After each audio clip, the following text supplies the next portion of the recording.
Hi, I'm Anna, and welcome to the Sompo Deep Cut. Today, we're doing something new. We're stepping into the region by region strategy series, and we're starting with Bordeaux. Not because it's the easiest, and not because it's my personal favorite, but because Bordeaux is everywhere in the diploma theory exam. It shows up directly, indirectly, as contrast, as comparison, and as a way for WSET to test vineyard logic, AOC reasoning, and wine business systems all at once. So, this episode isn't about memorizing everything Bordeaux. It's about understanding how to prepare for Bordeaux as an exam topic, the thinking behind the facts, not the volume of them. Let's begin. Across the past exam papers, Bordeaux has appeared in some form almost every year.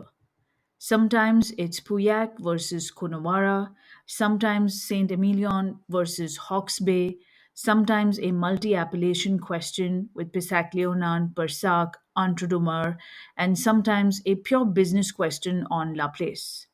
The pattern is clear. Bordeaux is used as a lens, a way for WSET to test three things: vineyard reasoning, winemaking nuance, and business logic. If you can cover these three angles, you're not memorizing, you're preparing. Let's break these down.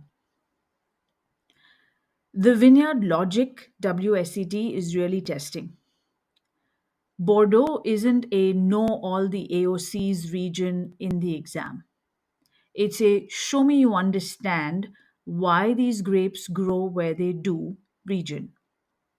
And that's always comes back to soil plus variety plus style. The left bank, Medoc, Graves, Pissac-Léognan, is dominated by gravel. Gravel is warm and free draining, allowing Cabernet Sauvignon to ripen reliably even in cooler years. That leads to wines with higher tannin, higher acidity, and longer aging potential. The right bank, Saint Emilion and Pomerol, sits on clay and limestone. Clay holds water, stays cooler, and suits Merlot, which is prone to drought, and ripens earlier and produces plush, fuller bodied wines with softer tannins. Near the estuary, frost risk decreases due to temperature moderation, a key reason many top estates cluster closer to the Giron. Vineyard variation is a Bordeaux hallmark. Rainfall, humidity, and unseasonable frost all influence ripeness, disease pressure, and picking decisions. When you understand these relationships, you can write Bordeaux paragraphs that are exam gold. Soil determines variety. Variety determines style. Climate determines vintage variation. Vineyard management ties them all together. That's the whole game. Wine making nuance, what WSET actually rewards. When Bordeaux appears as a winemaking question, it's never about listing steps. It's about explaining why producers make different choices at different price tiers.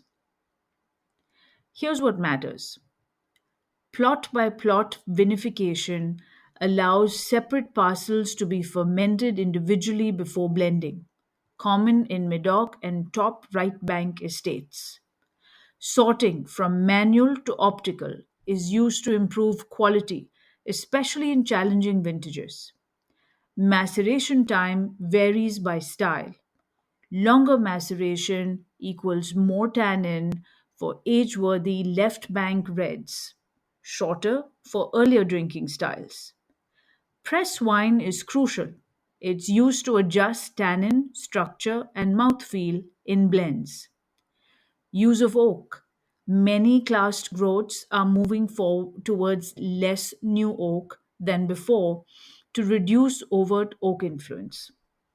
malolactic fermentation timing. In cold winters, cellars are heated to ensure MLF completes before spring, stabilizing the wine for blending. If you speak to the reasoning behind these choices, climate, fruit condition, tannin targets, price point, you immediately rise into the merit and distinction territory. WSET doesn't want process, WSET wants intention. And here's the exam trap everyone misses: Bordeaux is as much a business question as it is a viticulture question. And the WSET absolutely expects you to understand the system behind the wines. These include La Place de Bordeaux is the distribution network that routes wines through courtiers who take around 2% and negociants who take 15% to 20%. On Prima allows early cash flow but carries risk, inaccurate early tasting, volatile pricing, and criticism after 2010. Chateau Latour left on Prima to release wines when they are ready to drink, reducing risk and increasing control. Estates don't bottle to order because negociants require fixed allocations to manage distribution. This matters for exam answers because business logic is often where students run out of steam and drop marks they should have earned. If you show understanding of distribution structure, margin logic, release strategy, and classification impact, you become the candidate who stands out. Here's where your prep gets sharp. Based on gaps in the exam rotation and the Bordeaux chapter, these feel quite examinable. Sautern's viability, declining demand, high production cost, shift towards dry styles. Or claret versus rosé, historical style versus modern pale rosé. Graves classification criticism, limited scope, rarely updated. Right bank classification instability, lawsuits, withdrawal of Uson, Cheval Blanc, Angeles. Pomerol's lack of classification, yet commands super premium prices. These aren't predictions, they're patterns. And patterns are what gives you exam confidence. How I study Bordeaux, my own method. As a fellow student, here's how I prepared and focused on three relationships. First, soil, variety, and style. If you understand this, Bordeaux opens up. Second, vintage condition and winery adjustment. If you can explain how producers react to weather, you can answer any tricky question. And third, appellation hierarchy and price logic. Why does Pissac-Leonin sit above Graves? Why is Pomerol unclassified but expensive? Why do satellite Saint-Emilion AOCs stay affordable? These aren't just facts, they're the threads that tie Bordeaux together.